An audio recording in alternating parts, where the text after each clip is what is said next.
Now you know you're living in an RV full-time when you think Genitalia is a brand new Italian airline.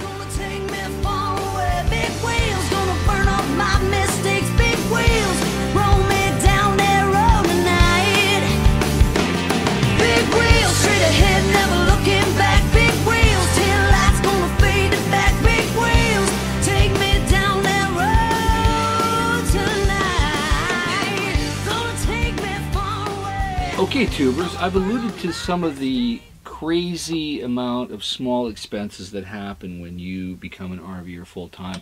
And many of these things you just don't think about. Because when you buy an RV, whether it's new or used, quite often almost nothing comes with your unit. The things that you're going to need on a day-to-day basis if you're going to live with it. So I'm going to go through the list of the things you're going to need. And for me, I believe I spent about $1,500 equipping my RV to live full-time.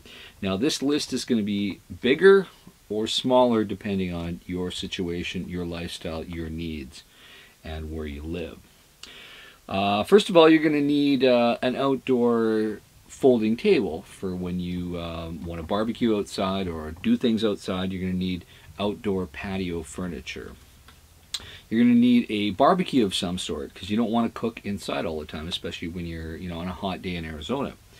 You're going to need some lamps and LED lighting systems to keep your cost down for when you're plugged in, when you're consuming electricity. You're going to need sewer, water, and support kits for your RV because the one that comes with it isn't going to be enough, trust me. You're going to need RV chemicals. And there's so many kinds, different thoughts when it comes to using them. Some people don't even use any, which not really quite certain why, but I like to use chemicals to keep things flowing. You're going to need a dehumidifier. If you're in your RV full-time, you're going to expel moisture when you breathe and when you cook and when you burn propane. And if you're near the coast, like I am, near the Pacific coast, near the Pacific Ocean, you will definitely need a dehumidifier. You're going to need an electric heater so when you're plugged in, you won't have to use propane.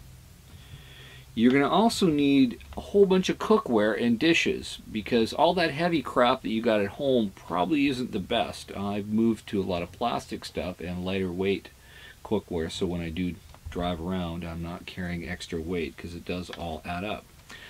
Now you're going to need some small appliances. Now I've opted for an ice maker. I like having ice. That's just me. You may not need that. You also may need a blender, which I also have, a toaster, other things like that. You might want to get a smaller version appliances that will fit your RV versus the stuff you have at home. But sometimes the stuff you have kicking around may also work. You're also going to need linen and bed covers, foam covers. They all add up. I can sleep about 5 people here, 5 to 6, and a couple bed in the bags with foam covers. It all adds up. I probably spend at least $200 on bedding for my unit. You may also want some security systems, which is always very prudent. Water purification, depending where you're at. I'm in Canada. Drinking the tap water is absolutely fine, but some people like to purify the water, and depending where I'm at, I don't mind purifying it occasionally too. You don't want your 55-inch screen TV unless you're driving a big Prevost bus van conversion or something. My large screen TV I've donated to a friend to use, but I've got a whole bunch of 22 and 24-inch flat screen TVs, and I've got one 32-inch in my basement that I'm going to use probably a little bit later. So you're going to need a few of those because at least they're light compared to your other standard big TVs. There's a whole bunch of various items that you never even thought about. You know, mops, vacuum cleaners, handheld vacuums, etc., etc. And lastly, part of your entertainment system with your TVs and everything, you're going to need an RV antenna unless there's one installed. And if you have an old TV, you're going to need a digital converter box. So there you go. Grand total for me, about $1,500 over and above what I paid for my RV. In the meantime, keep your wheels on the road and take care of yourself.